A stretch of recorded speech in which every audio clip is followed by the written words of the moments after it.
Well, hello, Dubrows. Hi. Hi, good to see you guys. Where are we mental health wise right now? Because we're what, month almost 10 of this thing. I am as anxious as can be. How about you? It's crazy because we've been in this situation for so long. The normal stressors that happen in normal life, I think are now all piling up on each other on top of what I guess we're calling now the twindemic, because we're talking about COVID and we're talking about flu season, right? Yeah. It's crazy. My brain's going to explode. For a second, I thought you were taking a dig at your own children by I calling did it too. pandemic. I did too. I was like, okay. No, you want to know something? I have to be perfectly honest. I like the two of them the most out of everyone. You heard it here first. You heard it. I'm telling you. I've been saying it for years. It could change. I like the winds in Santa Ana. This too shall pass. But I'm just saying that they have become, Max and Nikki are like at that very cool age where they're, humans and cool, and you can talk to them and they're interesting and interested, and it's fun. It's a great set. They just turned 17 last week. Yep. It's a great age. Yes, happy belated birthday. And I've been listening to I'll Give It To You Straightish. And Heather, you've raised a child wise beyond her years. Max, I am learning things for you, and I am a good decade plus older than you. Thank you. So, what's it been like to see the response to this show that you really made happen when the world was shut down? Yeah, I mean, it's crazy. It was very cool that this was somewhat born out of your public coming out, which the response to that was pretty incredible. It was really cool to see how positive everything was. How did it feel to sit in that? Because I know your mom was like, once I post this, it's gonna be a thing. Yeah. But then it was a thing. So what was it like to take all that in? I didn't really expect it. It went a lot bigger than I thought it would, but it was honestly very empowering, and I never thought I'd be able to have a platform where I can help people, my age especially. And so people reaching out to me and telling me all that, it's just really cool. Yeah, I think you probably helped more people than you know by doing it, because getting those conversations started. But what was it like in your own world? Because I know you go to a Catholic school. Yes, I do. And the religion is not always the most accepting of LGBTQIA. So what was it like to process that in your own bubble, in your own world? And we're Jewish. Yeah. Yes. Well, we're Boo Jews, actually. Boo Jews at a Catholic school in Orange County. Yeah.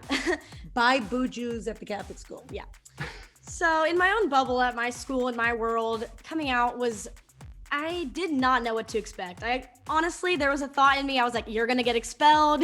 You're not going back to school, which is a possibility. It's, things like that have happened at schools like mine.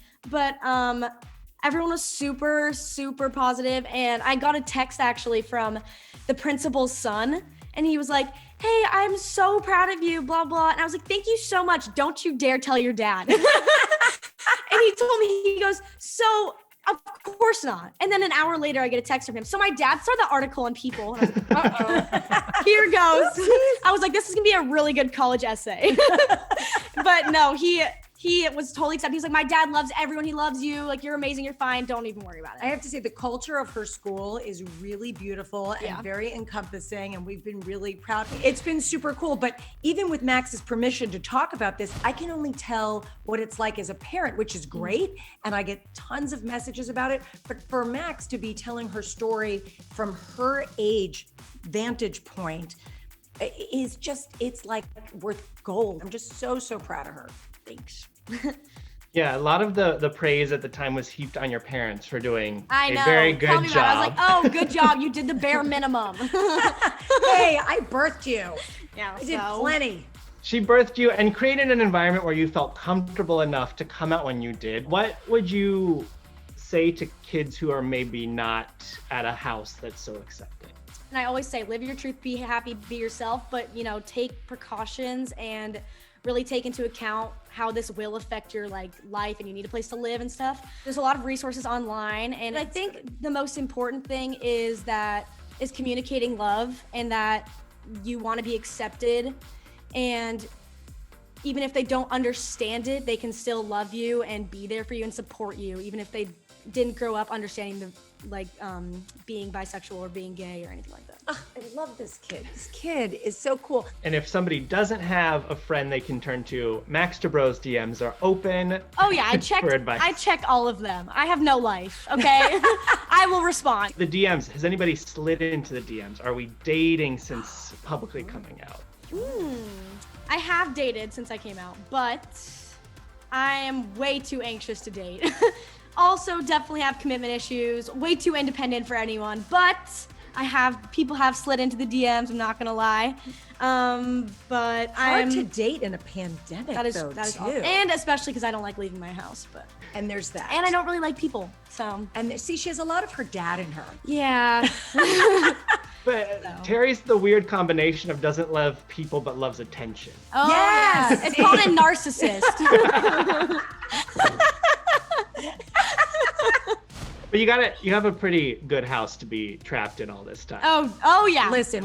Trust me. Look, we're very grateful. I mean, if you got to be quarantined, this is a good place to be. Agreed.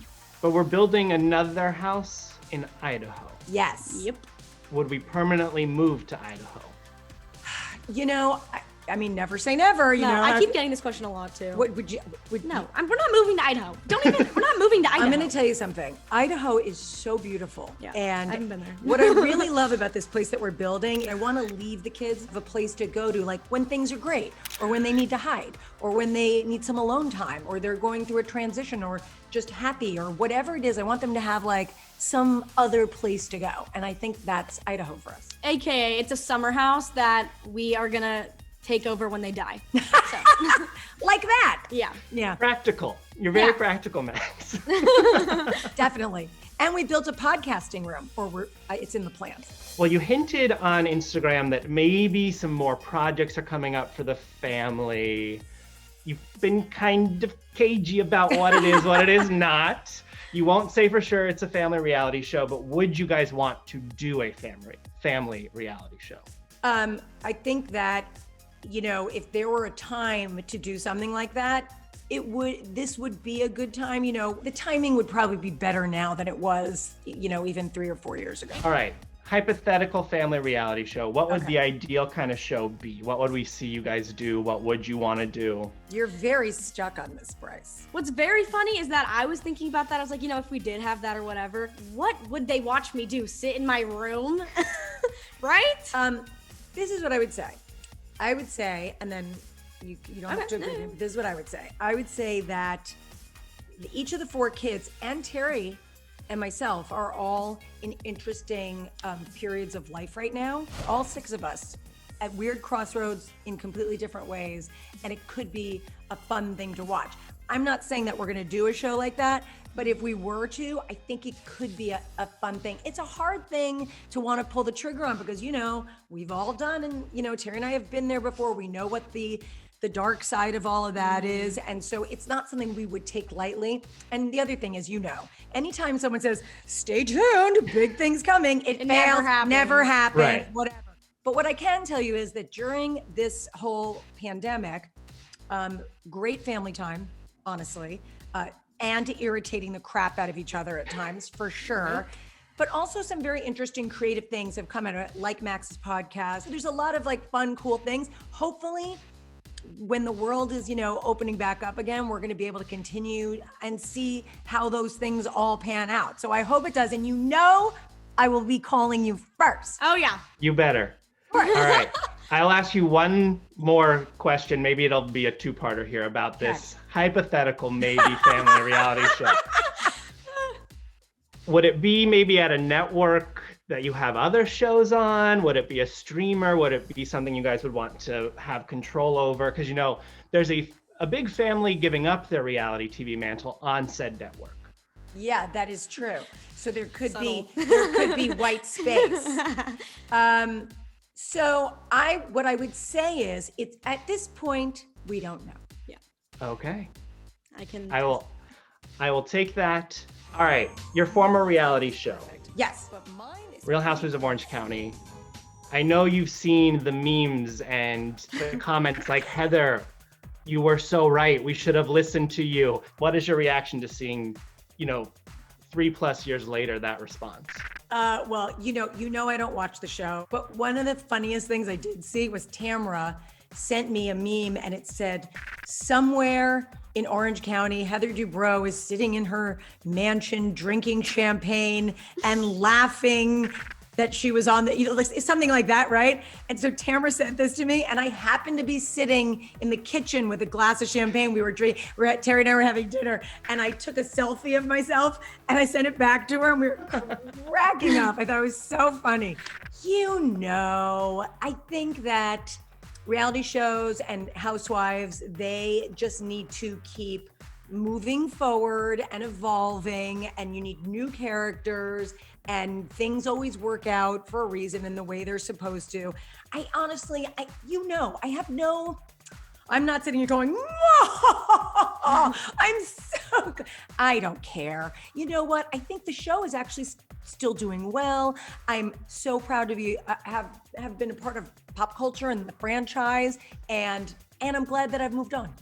I was gonna say, are you happy to maybe not have been a part of the show at this very controversial time between the pandemic and everything that happened over the summer and having to deal with that on camera? And I think it was very clear during my last season on the show that the tides were turning and the show was becoming something different than I had originally started on 5 seasons earlier.